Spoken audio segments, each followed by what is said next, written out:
Thank you very much, Stephen Maina, for making the time to talk to us about Speechcraft. But before we get into that, please tell us a bit about yourself and your Toastmasters journey. Thank you so much, distinguished Toastmaster Robert Karanja and our current program quality director.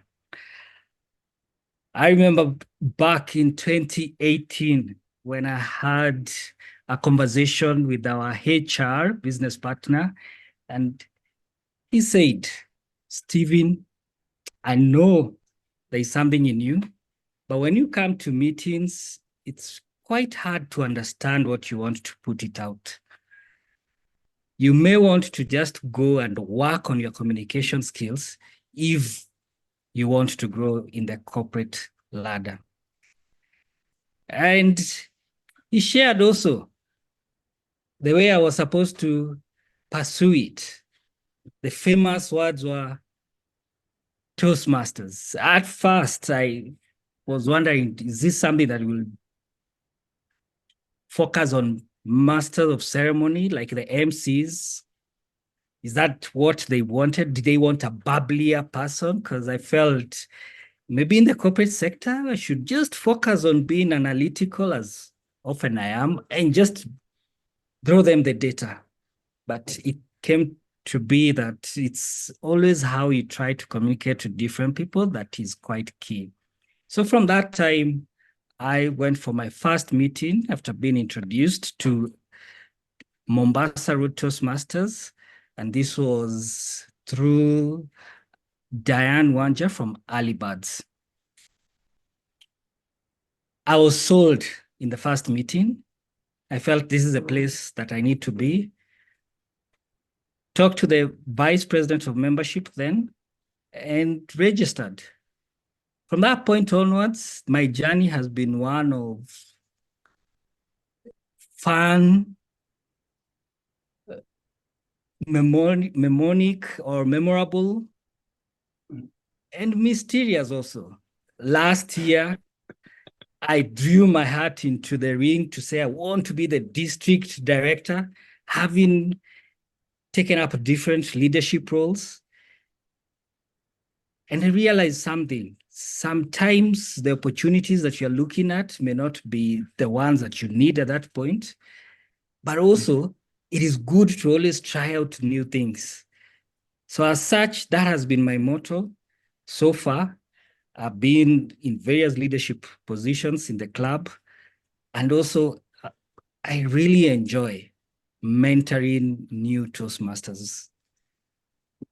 It's been 4 years, and I'm looking forward to reach even half of what my current mentor has already experienced in terms of the time span she's been here, but it's always exciting. Back to you. Awesome. Awesome. Thank you so much. And because this series of videos are about membership building, I feel like I should comment on something that you just said, that someone in HR actually recommended Toastmasters to you. And maybe the people who are watching these videos can keep that in mind.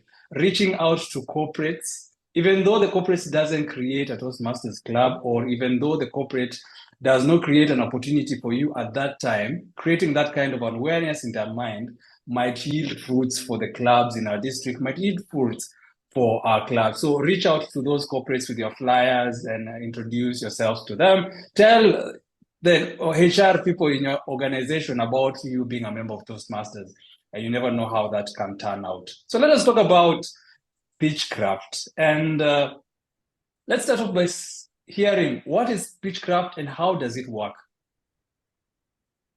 Speechcraft is a program that Toastmasters has created as a tool that Toastmasters can use to demonstrate what it means to have experiential learning in our clubs. This program is focused on corporate settings. This is an area where they may not be ready to jump in with both their feet to create a club, but they still want to understand what are the benefits of joining Toastmasters. Therefore, Toastmasters International came with a curated program that has specific content. You, as a Toastmaster, will train a group of corporate members for a period, 4 or 8 weeks, after which they will have experienced what it means to attend a Toastmasters meeting. They will additionally have demonstrated to their colleagues the growth they have achieved by that crash course. That is essentially what Toastmasters envisions when they created this program.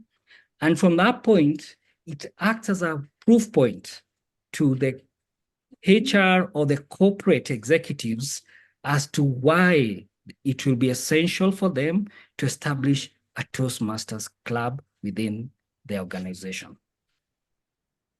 Yeah, thank you so much. So basically what you're saying is there's a way of giving people a taste of Toastmasters where they start to develop those public speaking skills, whether it is over a 4-week period or 8-week period, that a club can deliver to an organization or to their community. And so I think a question a club might ask itself, maybe you touched a bit on it, but we can go a bit further, is why should a club conduct Speechcraft? What are the benefits to the club and to the members? The first benefit is to the actual individual who will take part in Speechcraft. To demonstrate that you have learned from the hardest program, the best way is to train somebody else. We all have mentors, but when it comes to Speechcraft, it's a whole different ballgame. Here, you act as a teacher. You are going to have workshops that you will lead or take part in and demonstrate the knowledge you have acquired from your pathways training. This now enables you to cement all the nuggets that you have already received, whether from evaluations or whether from your own training when you go to Toastmasters International portal. The second bit is that you generate funds for the club. For this session, you will charge the corporate a specified amount that comes to the club. The funds are used to buy materials that will be used in the workshop. In addition, it also helps to buffer up the club's account. Lastly, but not least, is that you also increase your membership. In a Speechcraft program, you will require at least five attendees. This is a provision made by the program itself. Once you buy the material from the online portal, you'll be able to train at least a minimum of 5 speech crafters. These speech crafters will require mentors. And during your quotation of the services, I always advocate to charge them for mentorship plus inclusion to a club. Therefore, you are able to buffer up your club's membership in one go. I believe one of the membership goals is getting 4 members. And can you imagine just one Speechcraft session, you get 5. Therefore, every club should be running towards doing Speechcraft. That is amazing. 5 new members, and in addition to that, you make some money for your club. And like we said at the very beginning, reaching out to organizations, helping them be aware that you exist is another benefit. They will definitely send people, their employees who they feel might benefit from your club in the public speaking or their leadership.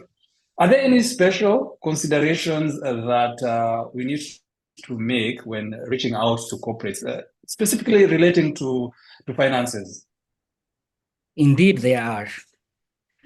What I've experienced in the past are 2 different types of organizations. So the first one may be a little bit relaxed, where they will probably ask you to share the details where they will pay. And in this instance, which I know majority of our clubs in District 114, we have our financial accounts tied to the sitting exco, where they share a bank account and where they have to be almost two or more signing to get access to those funds. However, when you look at it, you find that the second type of a corporate will be more stringent. In this instance, they will probably want to onboard you as a supplier who offers services specifically under communications. In this regard, you'll find yourself having to either open a formal bank account that has the name of your club, therefore increasing the legitimacy of the exercise itself. Second, you will need to get documents from Toastmasters International so that they can meet also their policy needs as they onboard any new vendor. And thirdly, it also opens up opportunities for the existing exco to have a fluid transition. All of us are aware of what will happen when it comes to June 30th. What certainly we forget for some of us is that the transition for the treasury account takes longer because we have to change names, open new bank accounts. So for easier transition for the new exco, registering the club officially is always a good approach. Absolutely. Absolutely. Thank you so much for helping us see that. And how could a club, now that they have reached out to the organization or to the community and they have people willing to take part in the Speechcraft program, how could a club run that Speechcraft? Is it run during the meeting or after? What would you recommend? Back in 2019, just as Mombasa Road Toastmasters rebranded to Simba, our president then was the first one to introduce Speechcraft. We were barely actually more than a year old. And because we met physically, it was quite interesting that we segued from our normal weekend meetings, which happen on Saturdays. We would have the Speechcraft session follow up the main meeting. Reason being, it was easier to bring all people who will be supporting to the same venue at the same time. We would also get the benefit of our club members, those who were available, joining us and taking up roles to support the execution. Now, our Speechcraft program, like I mentioned earlier, is similar to our normal Toastmasters meeting, only that has curated content which helps you in terms of knowing which skills you want to cover with the Speechcrafters in your workshop. The normal running of a meeting, in exclusion of the business of the day, will have to follow through. You will probably have a person who will be the grammarian, you'll have an accountant, you'll then have a table topics master. Not forgetting that in Toastmasters, we say feedback is key for everyone.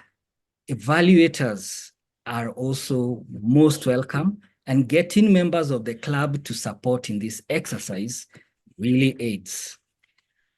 If your club is meeting physically, you can arrange to have the session thereafter, or you can arrange to have it at the convenience of both the Speechcrafters and the people who will volunteer.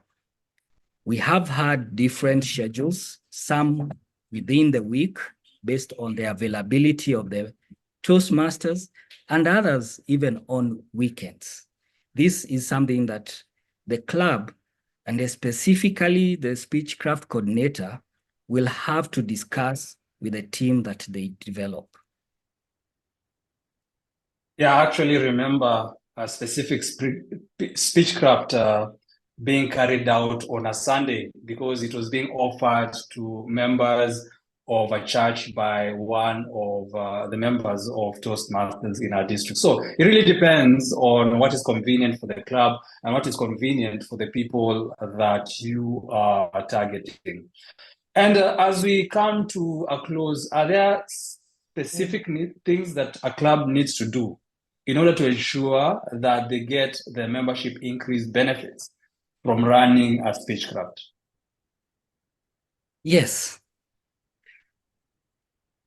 My experience so far in the last 1.5 years running a couple of Speechcraft sessions is that the team that engages with the Speechcrafters will need to form powerful connections and also relationships.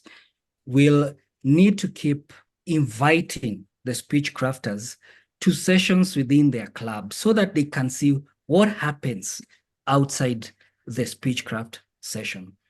Remember, sometimes the Speechcrafters only know each other. They are either from one community/corporate, but they probably will need different flavors from an evaluation perspective or even from content perspective. Exposing them to your normal club meetings will attract them to form part of the membership once their Speechcraft session is over. As I mentioned earlier, I insist on always having them pay for a 6-month period plus the registration. Once you do this and they come on board, the normal exercise that we do for new members, having the VPM follow up with them once the Speechcraft period is over is essential. Putting them in the club members group, WhatsApp, is also key so that they can see when the meetings are occurring. Lastly, always following up on an individual to understand how have they improved. Recently, I bumped into one of our Speechcrafters and she was just sharing how amazing it was. Her presentations have become sublime. She enjoys standing in front of her own colleagues. The transformation for her is something that she wanted and for a long time didn't understand how to approach it. Just that mere session that we did with her gave her the confidence, the base skills to transform her. What she's now looking for is now a club that will have the convenience for her based on her schedule. And I always advocate, though you may start at one club that offers you the session or the program itself, do not hold the member all along insisting. If they are to continue growing, you may want to release them and have them pick another club which is easily accessible based on their timings or schedule, but also that they can also flourish from the other exposure. After all, our work is to spread the gospel of Toastmasters, ensure more members know the benefit and they are comfortable, and eventually have each and every Speechcrafter converted to be a Toastmaster who's active in our district. Thank you so much, Stephen. Absolutely. There is that personal connection that we always need to strive to make with the guests that come to our club, the Speechcrafters who take part in this program, and even the members who are already part of us. That is the only way that we can keep them in our clubs. That is the only way we can attract more people to join us. Thank you so much, Stephen, for making the time for this interview. And I definitely like the way that we started off by demonstrating that reaching out to organizations to offer your club to them, to present your club to them, to offer Speechcraft to them is going to pay great dividends for you, whether you carry out a Speechcraft or later when they refer people to your club from the organization who might need what you have to offer. Thank you so much once again, Stephen, and have a great evening. Thank you for inviting me. Have a lovely evening.